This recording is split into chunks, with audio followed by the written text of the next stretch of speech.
Nous sommes le 7 janvier 2014 à la Société d'Histoire de Matane. Je rencontre Madame Guylaine de Roy. Bonjour Madame de Roy. Bonjour.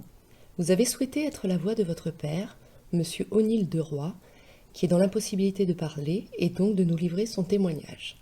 Votre père s'est occupé de sa poissonnerie pendant de longues années et aujourd'hui vous souhaitez partager l'expérience de votre père. À quel endroit et à quel moment est né votre père ? Mon père est né à Sainte-Félicité, dans la paroisse, au rang 4, rue Lefrançois maintenant, le 11 janvier 1930. Comment se nommaient ses parents ?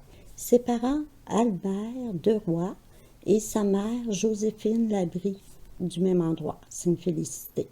À quel endroit et à quel moment est née votre mère ? Ma mère, à moi, Marguerite Jean, est née à Saint-Jean-de-Dieu, tout près de Saint-Rita, la paroisse voisine, le 12 juin 1925. Combien d'enfants êtes-vous dans la famille ? Il y a 5 enfants. Albert, le plus vieux, Guylaine et moi, Jean-Guy, Yves et Muriel, la dernière.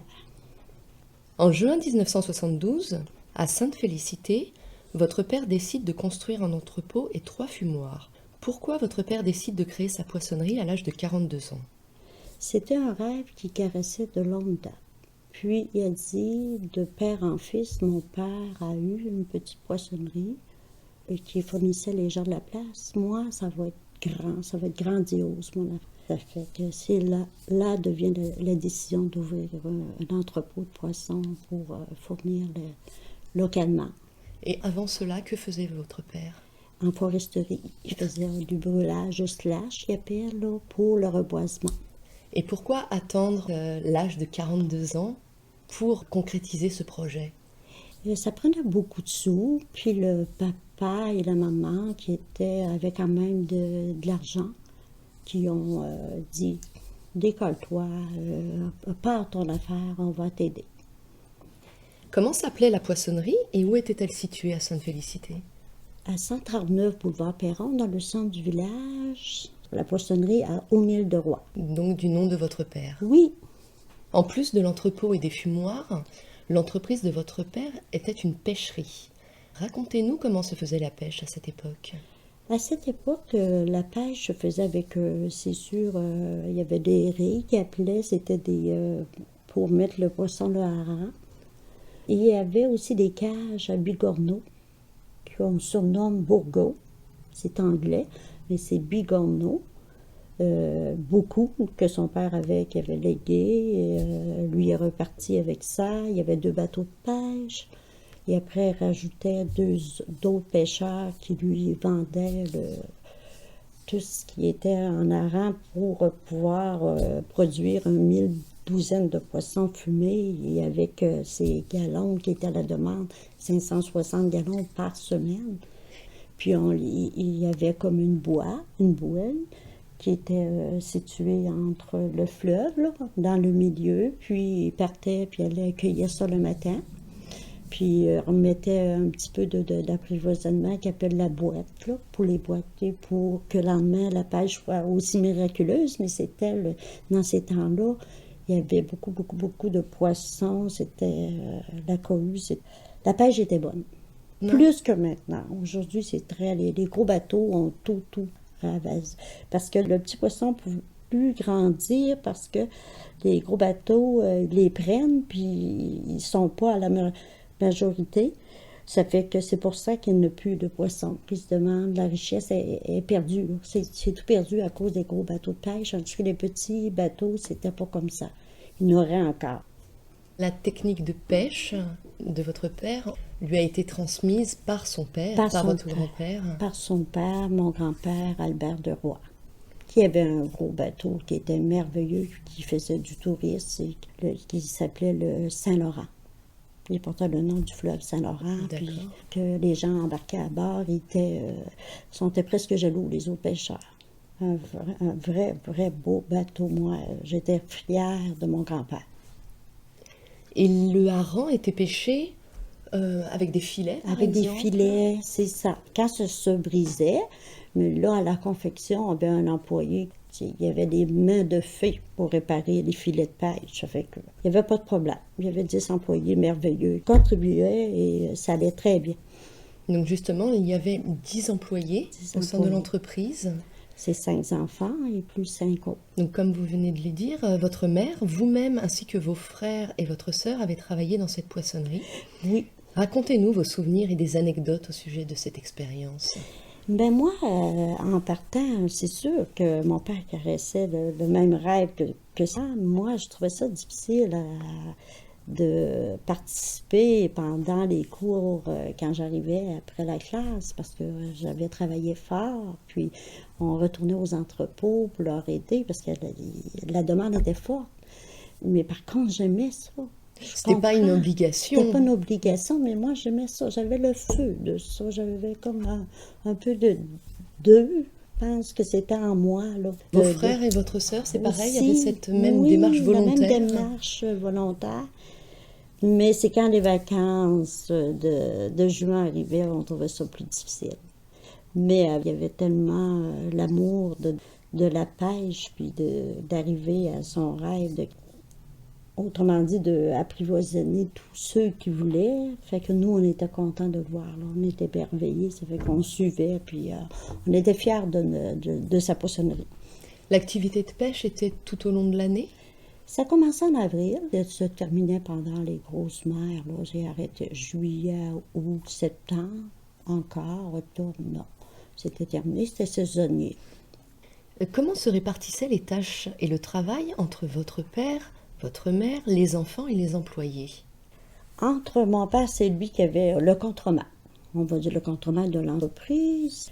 Nous, ses enfants, Albert, Guylaine, Jean-Guy, Yves et Muriel, nous autres, on nettoyait le bigorneau.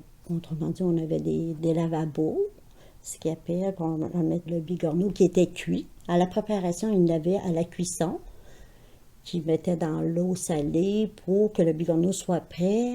Les cales, elles s'enlèvent là, quand il est prêt. Ça veut dire que tu peux l'équeuter, qu'il appelle. Et moi, j'étais au lavage, qu'il appelle, au lavabo.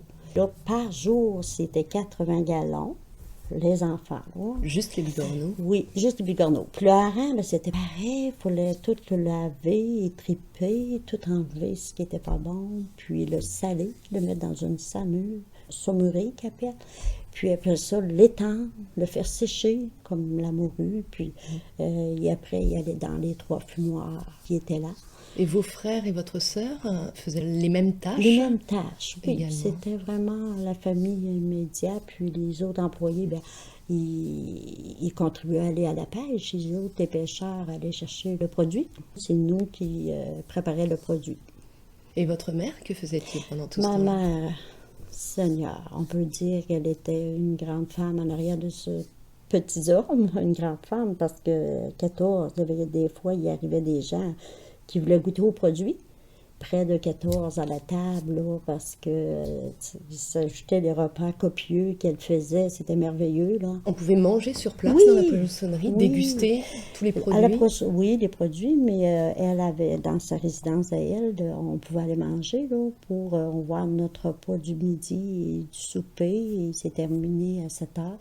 On nettoyait l'entrepôt, puis ça recommençait le lendemain. Ça fait qu'on avait une très bonne dame à la cuisson, cuisinière. Si on parle de production et de vente, alors quel était le volume de production? Le volume de production était quand même grand parce qu'il y avait 1000 douzaines de poissons fumés à faire pour apprivoisiner les poissonneries des environs, Matane, l'île Verte, et aussi la grosse poissonnerie qui est la plus grosse, les Landries de Rimouski. Là. Puis, en bigorneau, il y avait 560 gallons qui se faisaient par semaine pour apprivoisiner aussi ces poissonneries. Là. Puis la compagnie La Bonté, c'en était une grande, c'était grandiose. Il a dealé avec mon père, puis il lui a fait peut-être $1 moins que 5 $, mais ça s'est fait. La demande était forte, puis il n'avait, le produit, il n'avait beaucoup. C'est rajouté par la suite d'autres bateaux de pêche que lui a payé le produit parce qu'il en manquait. Fait qu'il achetait, puis pour pouvoir apprivoisiner tous ceux qui en voulaient. Donc en plus de revendre en fait Oui. dans sa poissonnerie, Oui. il alimentait la Il région. alimentait la région de Matane et les environs, le Bas-Saint-Laurent. Et ça s'est fait graduellement ou ça a Graduel- été dès le départ?